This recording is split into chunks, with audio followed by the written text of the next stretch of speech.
First at 9. Witnessing footage of the Colombo city taken earlier this evening from our News First Centre in Colombo. And this is the news at 9. A very good evening and welcome to our Prime Time News, coming to you live from the News First Centre in Colombo. I'm Arundhati Mudanayaka. And I'm Madhushka Balasuriya. Today, the European Union has announced that it will review its ties with Egypt if the violence does not come to an end and the factions do not opt for dialogue. Well, meanwhile, British police have said they are assessing new information about the deaths of Princess Diana and her boyfriend Dodi Al-Fayed in a Paris road crash in 1997. The News First International Desk has been following both these stories very closely and will have comprehensive reports for us later in the bulletin. But before that, here's a look at the stories making headlines this evening. Headlines on News First at 9. President declares open renovated Poramadulla Pallegovala Road. Minister G.L. Pires heads to India to extend an invitation for India to attend the Commonwealth Heads of Government meeting. 2 SLAF personnel shot and killed in Trincomalee. Investigations launched into an incident where a soldier discharged a firearm inside the Yala National Park. News First at 9.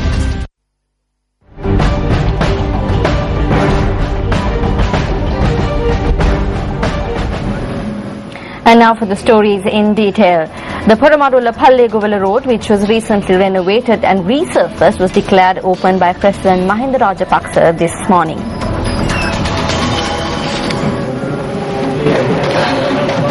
A sum of 228 million rupees has been spent on the renovation of this road that was declared open by the President this morning. The 9.5 kilometer stretch of road has been completely resurfaced and renovated.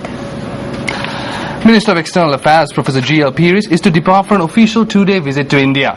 Secretary to the Ministry of External Affairs Dr. Karuna Tilaka Amunagama said the intention of this visit is to extend an official invitation for India to attend the Commonwealth Heads of Government meeting to be held in Colombo this November. The Secretary to the Ministry of External Affairs added that Professor Pires would meet Indian Prime Minister Dr. Manmohan Singh during this visit and extend the official invitation to participate in Shogam. The Ministry of External Affairs says a number of Indo-Lankan diplomatic matters will also be discussed during this meeting. Well, 2 more suspects have been picked up in connection with the attacks on Bodh Gaya. Indian media reports quoting the PTI agency say that the suspects were picked up by the police in the Brahmapura area of the Madhubani district. They have been handed over to India's National Investigation Agency. The Darbhanga police, which picked up the suspects, said they were handed over to the NIA for interrogation. 2 monks were injured in the explosions that took place on the 7th of July at the Mahabodhi Viharya and other locations in the sacred city of Bodh Gaya in India. The 2 Air Force personnel have been killed in a shooting that took place at the China Bay Resort in Trincomalee.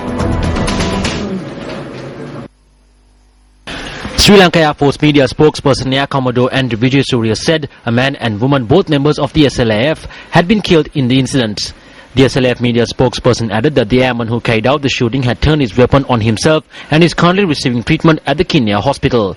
Air Commodore Andrew Vijay Surya added that the shooting was a result of a personal issue.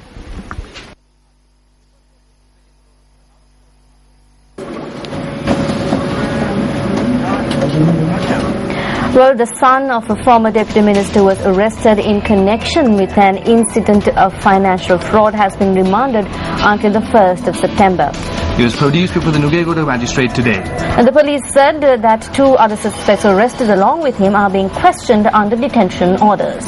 Acting police media spokesperson SSP Ajit Rona said the suspects had been involved in embezzling money from a number of areas, including Kandy and Nugegoda. The police have also seized 3 firearms found in the suspect's possession. The police say that the police team headed by Deputy Inspector General of Police in charge of the Colombo South area, Sumit Edurisinga, had carried out the arrests. The acting police media spokesperson added that the suspect's son of the former deputy minister is an assistant estate superintendent in Kandy.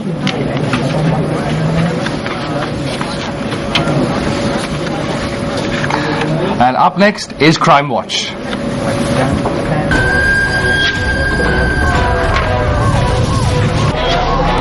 A man Okay. has been shot and killed in the Okay, Kukulkanda 1 minute. area in Nelua Gaul. The police media unit said that the shooting had been carried out by two people who arrived at the scene on a motorcycle, adding that one of them was captured by area residents as they attempted to flee and was handed over to the police. The police say that the other suspect had fled the scene. The victim has been identified as 59-year-old D.L. Karunaratna, a father of three who was a resident of Kukulkanda. The suspect, who was handed over to the police, has been admitted to the Karapitiya Teaching Hospital. A human corpse has been found inside an abandoned well in Paniadia, Kalpitiya. The police suspect that the corpse is that of a murder victim. The identity of the deceased has not been ascertained. The corpse has been taken to Kuliapitiya Base Hospital, where the judicial medical examination is to be performed.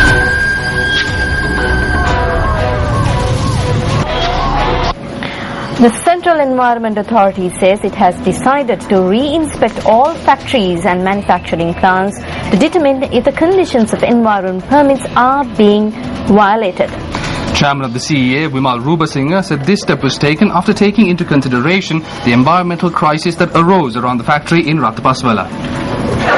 Residents of Ratapaswala and surrounding areas staged various demonstrations over the recent past, claiming that their water sources were being contaminated by wastewater being released from a factory in the area.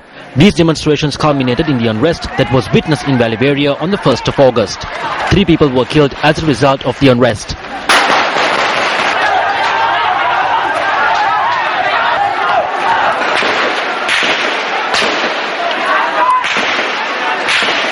The Central Environment Authority has decided to inspect factories and manufacturing plants as a result of these events. As a result of certain incidents that occurred in the recent past and the revelations about the violation of environmental conditions, I brought the matter to the attention of all officials at the Central Environment Authority. I have asked them to go to all factories and workstations and meet the owners, manufacturers and other accountable officials and inform them if they witness any violation of environmental rules and regulations or conditions.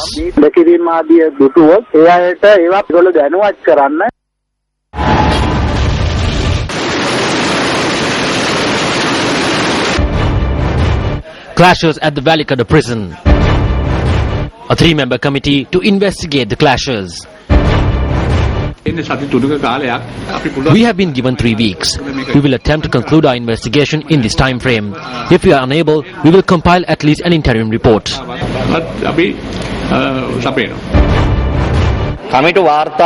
We have not received the committee report as yet. I expect that we will receive it at the end of this month or at the beginning of next month.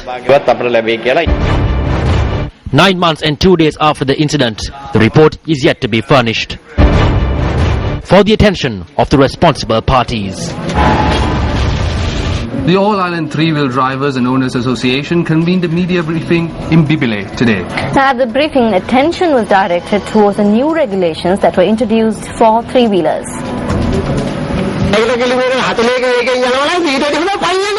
If we are to go at a speed of 40 km per hour, we would rather walk. We have no objection if this rule is limited to city limits. It is in order to go at its highest speed that the three-wheeler has a speed limit of 80 km per hour. It's pointless if we don't go at a speed of 70 km per hour. If they are imposing regulations, there must be representation by three-wheeler operators associations. We would like to invite those who make these regulations while sitting in air-conditioned rooms to come and work in a three-wheeler for one day. Then you will understand what the driver is going through.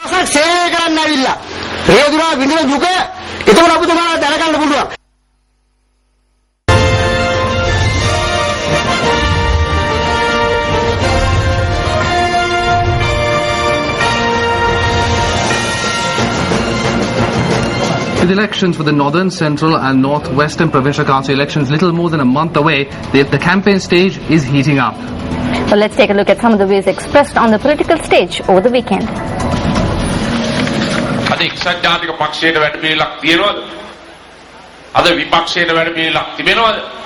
Does the United National Party have a program today? Does the opposition have a program today? Is the opposition able to hold on to its parliamentarians? Has the United National Party put forward a program for peace and development in this country? If you look at the recent past, the United National Party has gradually weakened. It has not grown stronger. It did not receive the support of the people. The United National Party does not receive the support of the people because the UNP and its leadership have not put forward a program that is acceptable to the people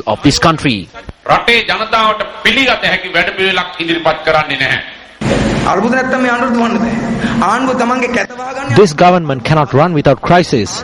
The government creates crisis to cover their ugliness. This is how the government hides its inability. Look at what has happened as a result. Sons, brothers, uncles and wives of ministers are contesting elections. Provincial councils have become institutions which give power to the second tier, the second group of these ministers. They have not become institutions to resolve the national problem.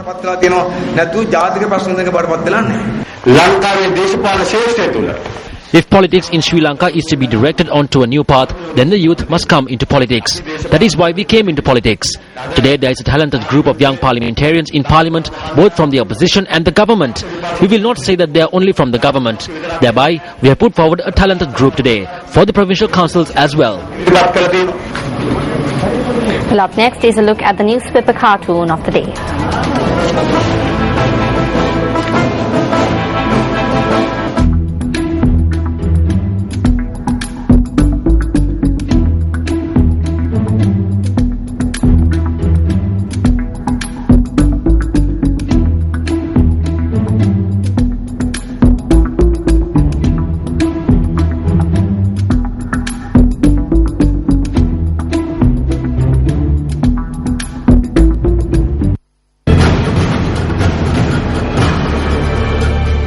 नायकයා කියන්නේ කවුද?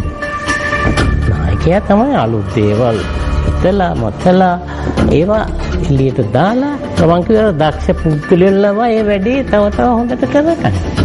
ඒක තමයි නායකයා. On tonight's Words of Wisdom segment, we take a look at one of the greatest, if not the greatest minds of the 20th century, Albert Einstein, on the subject of success.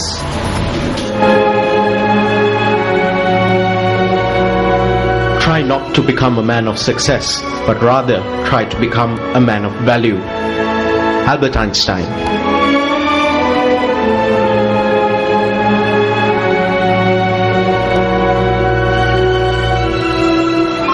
Well, the Department of Wildlife Conservation says that it will launch a special investigation into an incident where a soldier is said to have discharged his firearm inside the Yala National Park in order to chase away a tusker. The Director General of the Department of Wildlife Conservation, H.D. Ratnayaka, noted that a tense situation arose when the tusker known as Gamunu had come close to a jeep in the Yala National Park carrying a group including soldiers.